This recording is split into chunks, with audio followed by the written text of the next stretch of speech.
Welcome to my grandpa's train. This is no ordinary tender.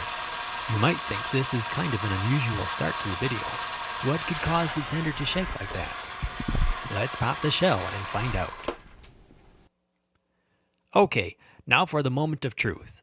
What is inside? Alright, if you haven't figured it out yet, or if you didn't already know, this is an American Flyer pre-war chugger tender. Inside is a motor driving a piston which is supposed to make a choo-choo sound. This one makes all kinds of noise except the sound it is supposed to. Let's find out why this one doesn't work. Right away, I can see this one will never work again. The cylinder was made from cast zinc metal and has succumbed to zinc pest or zinc rot. Zinc rot is from impurities in the metal and causes it to crumble. If I squeeze this cylinder, it will shatter.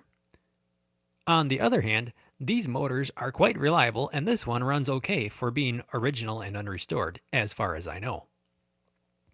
Looking closer, I can see a baffle inside this one is missing, and there's already chunks of the casting falling off. Later, we will see that the round cylinder is more of a triangle. I think the best thing to do is to tear this one down and harvest all the good parts from it, and I will service and clean the motor. Who knows, maybe I can find a way to 3D print a new cylinder for this in the future. Oh, by the way, I have two of these. Between these both, I hope to get one good working one. Alright, 2 screws removed and the mechanism separates from the tender frame. I removed the screw off the large gear and 2 more screws will separate the cylinder. I repeated the disassembly for the second chugger, which is in better shape. Alright, now I have the motor from one pulled apart as far as it can be. Both gears are pressed in place and I don't have the tools to remove them, so the armature is stuck there. I guess I will try cleaning it like that and make sure it dries thoroughly before applying power. It should be fine. That spins pretty good when it is disassembled. By the way, the large gear is made out of phenolic plastic. Now the motor is cleaned, and let me show you how the greasy one runs compared to the cleaned one.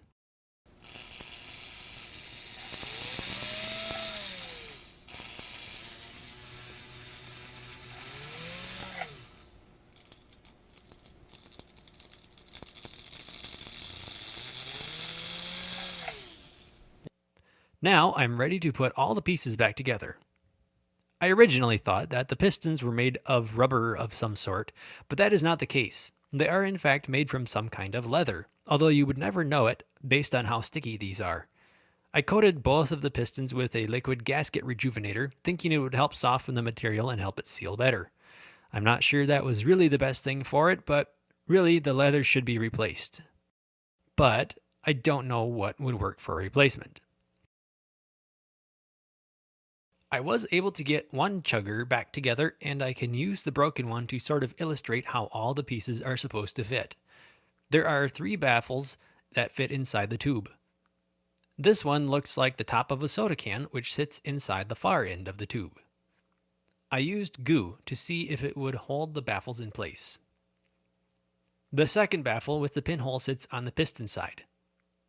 The third baffle sits at an angle. You can see inside a small tab that holds the end of it at what I presume is the correct orientation.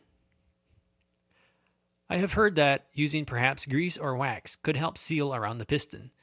The goal is to have a good seal to push all the air through the baffles, which makes the chuff louder. I tried grease, which didn't help. However, on one of my other post-war smoke and choo-choo units, I found a piece of electrical tape helped make a better seal, which made the chuffing much louder, so I thought I would try it here. I lined the inside of the cylinder where the piston slides in and out with some vinyl tape, and I think it worked pretty good. Let's test it out.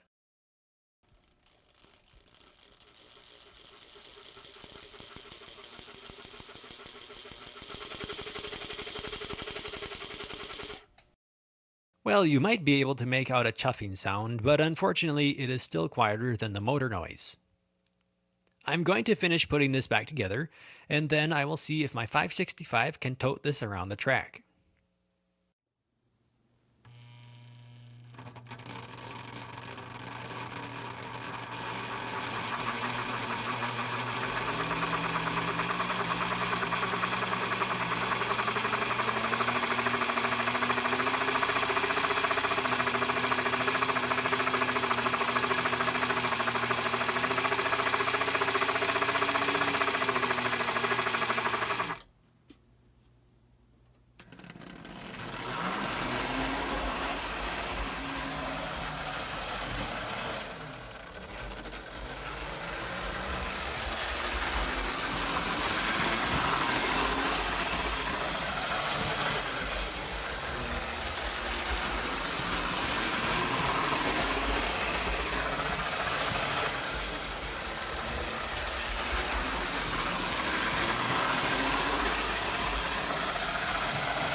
This concludes the second in the series on my pre-war journey.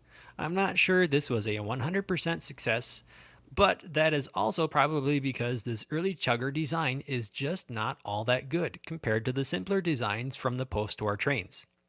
Anyway, I hope you liked this video and leave me a comment before you go. Please subscribe and thanks for watching.